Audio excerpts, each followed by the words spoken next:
कुछ भी करने से पहले थोड़ा सोचें। एक युवक ने शादी के कुछ साल बाद पिता से कहा कि वह विदेश जाकर व्यापार करना चाहता है। पिता ने उसकी मंजूरी दे दी। युवक ने अपनी माँ बाप और गर्भवती पत्नी को छोड़कर व्यापार करने विदेश चला गया।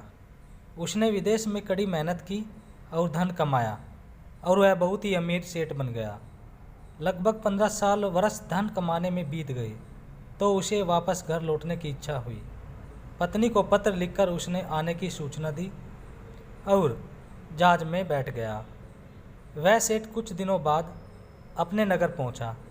नगर के एक चौराहे पर ही उसने देखा कि एक व्यक्ति बोर्ड के साथ खड़ा था। उस बोर्ड पर उसने लिख रखा था, बेशकीमती ज्ञान के सूत्र। सेठ ने उस व्यक्ति के पास जाकर पता किया तो उसने बताया कि मैं बेशकीमती ज्ञान के सूत्र बेच रहा हूँ। तो सेठ ने बोला, ठीक है, एक सूत्र मुझे भी दे दो। वह आदमी बोला, मेरे हर ज्ञान सूत्र की कीमत 100 स्वर्ण मुद्राएं हैं। सेठ को यह सौदा महंगा तो लगा, लेकिन उसने एक ज्ञान सूत्र खरीद लिया। उस व्यक्ति ने सेठ को ज्ञान का सूत्र दिया, कोई भी कार्य करने से पहले 2 मिनट रुककर सोच लेना। सेठ ने वह सूत्र अपनी डायरी में लिख लिया। सेठ को अपने घर पहुंचते पहुंचते रात हो गई। सेठ ने सोचा, इतने सालों बाद लौटा हूं तो क्यों ना सीधे पत्नी के पास पहुंचकर उसे सरप्राइज़ दूं। घर के चौकीदारों को इशारों से अंदर कुछ भी कहने से मना कर दिया और सीधे अपनी पत्नी के कमरे में गया। वहां का नज़ारा देखकर वह चौंक गया। उसने देखा कि उसकी पत्नी के साथ एक युवक सोया हुआ था। यह देखकर सेठ गुस्से से आग बबूला हो गया। वह सोचने लगा कि मैं परदेश में उसकी चिंता करता रहा और यह यहाँ अन्य पुरुष के साथ सो रही है। आज मैं इन दोनों को जिंदा नहीं छोड़ूंगा। वह गुस्से से अपनी तलवार निकालकर दोनों पर वार करने ही जा रहा था। इतने में उसे 100 स्वर्ण मुद्राओं के बदले जो ज्ञान सूत्र प्राप्त हुआ था उसकी याद आ गई कि कुछ भी कार्य करने से पहले 2 मिनट सोच ले। वह 2 मिनट सोचने के लिए रुका। उसने तलवार वापस पीछे हटाई, लेकिन वो किसी बर्तन में टकरा गई।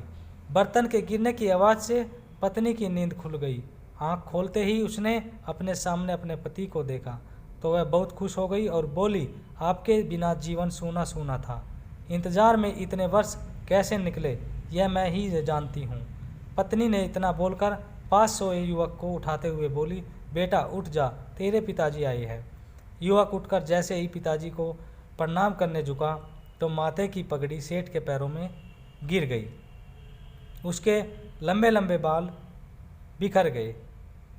सेठ की पत्नी ने कहा, यह आपकी बेटी है, इसके सम्मान को कोई आँच ना आए, इसलिए मैंने इसे बचपन से ही पुत्र के समान पालन पोषण और संस्कार दिए हैं। यह सुनकर सेठ की आंखों से आंसू की धारा बह निकली। उसने अपनी पत्नी और बेटी को गले लगा लिया और सोचने लगा, यदि आज मैंने उस ज्ञान सूत्र पर अमल नहीं किया होता तो आवेश में आकर कितना अनर्थ हो जाता। मेरे हाथों से मेरा ही निर्दोष परिवार खत्म हो जाता।